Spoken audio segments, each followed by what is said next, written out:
နီယောင်သားရေကြခင်ဝစ်စင်ထားသည့်လူတစ်ယောက်အပြင်သို့ရှောက်ထွက်လာသည်သူ၏နောက်တွင်မူမျက်နှာတစ်ခုလုံးအပြုံးများဖြင့်ဖားရနေသောလူလူရန်ရှိနေသည်လာပေါင်းများစွာကြာခဲ့ပြီဖြစ်သည်လူလူရန်တစ်ယောက်အခြေအနေတော်တော်လေးကောင်းမွန်နေသည့်ပုံရသည်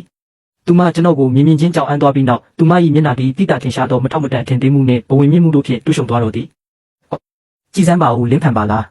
အပြင်မှာမရက်တည်နိုင်တော့လို့ပလစ်စီမှာအကူအညီတောင်းဖို့တွားသွားပြီးလာခဲ့တာပေါ့လေသူမကတော့ကျွန်တော်ကိုသူမ၏အကာအကွယ်လိုအပ်နေသေးသည့်တနာစရာအရှုံးသမားတစ်ယောက်ဟုထင်နေတော့ဖြစ်ပုံရသည့်ခြံရံကလည်းကျွန်တော်ကိုအထက်အောက်ဆုံဆန်းကြည့်လိုက်ပြီးအထူးသဖြင့်ကျွန်တော်နောက်ကရှန်လင်းနှင့်ဓာတ်သွားဖွဲ့ကိုမြင်လိုက်ရသည့်အခါတွင်ဖြစ်သည်သူ၏မျက်ဝန်းထဲတွင်ပင်မနှွမ်းနယ်မှုအရေးအယောင်တစ်ခုဖြစ်ပြီးသွားတော့လဲအများစုမှမူအထင်မကြီးသည့်ပုံစံသာဖြစ်သည်လမ်းဘေးအခြေစိုက်စခန်းလား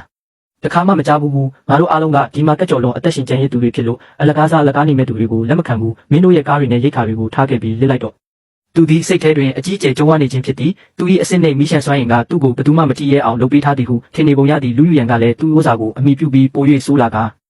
ကြားတယ်မလားလင်းဖန်အရင်တန်ရောစင်တွေကြောင့်ငါမင်းကိုတတိပေးလိုက်မယ်အခုလိုပုံစံမျိုးနဲ့ဘဝင်မမြင့်စမ်းပါနဲ့မင်းကခြံရမ်းရဲ့ဖက်နှက်ကိုတုပ်ပေးဖို့တောင်မတန်ဘူး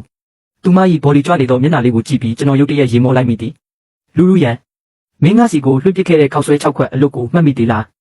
လူလူရန်ကြောင်သွားပြီးဒါကိုဘာလို့လာပြောရတယ်လဲဟုတွေးတောနေပုံရသည်ဘာခောက်ဆွဲခွက်လဲငါမမှတ်မိဘူးလစ်ဆန်းလမ်းပိတ်နေတယ်ကျွန်တော်ပြုံးကိုဖျောက်လိုက်ပြီးမျက်ဝန်းများအေးဆက်သွားပါမင်းမမှတ်မိပေမဲ့ငါမှတ်မိတယ်ဒီနေ့ငါဒီကိုလာတာအဲ့ဒါကိုမင်းပြန်စားစီဖို့ပဲလူလူရန်သည်ကဘာပေါ်တွင်အရင်ဆုံးရစရာအကောင်းဆုံးပြက်လုံးကိုကြားလိုက်ရသည့်အတိုင်းကျွန်တော်ကိုလက်ညှိုးထိုးကတဟားဟာအော်ရတော့သည်လင်းဖန်မင်းယူသွားပြီလားငါ့ကိုခောက်ဆွဲခွက်ပြန်စားခိုင်းရအောင်မင်းမှာဘာအရေးချင်းရှိလို့လဲချန်ရန်ကလက်ပိုက်လျက်လှောင်ပြုံပြုံရင်း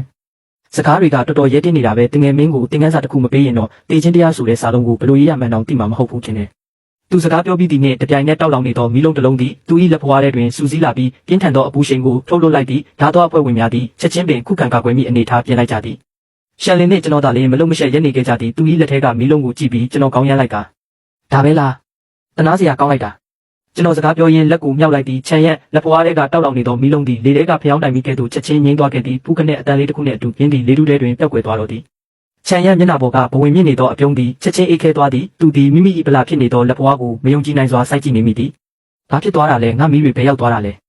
သူသည်စွမ်းအင်ကိုထပ်မံထုတ်ယူရန်စူးစမ်းတော်လဲမိမြပင်စူးစမ်းပါစေမိဘတဆပင်ထွက်မလာတော့ပေသူအလွန်ကုန်ယူရသောအစင်တွမိရှန်ထင်းချုံမှုစွမ်းအင်သည်ပျောက်ကွယ်သွားပြီဖြစ်သည်မင်းငါကိုဘာလုပ်လိုက်တာလဲခြံရံသည်တုံလုံးချောက်ချစွာဖြင့်ကျွန်တော်ကိုလက်ညှိုးထိုးကဆူဆူဝါဝါအော်ဟစ်လိုက်သည်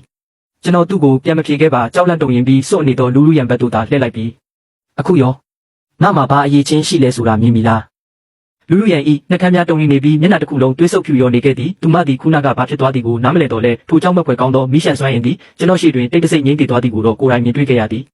ကြောက်စိတ်ကြောင့်သူမသည်စကားတခုံးကိုပင်အဖက်ဆယ်ပြီးမပြောနိုင်တော့ပေရှန်လင်ကသူမကိုအာလူအိတ်တအိတ်လိုကျွန်တော်ရှိသူပြစ်ချလိုက်ပြီးဒူးထောက်ခိုင်းလိုက်သည်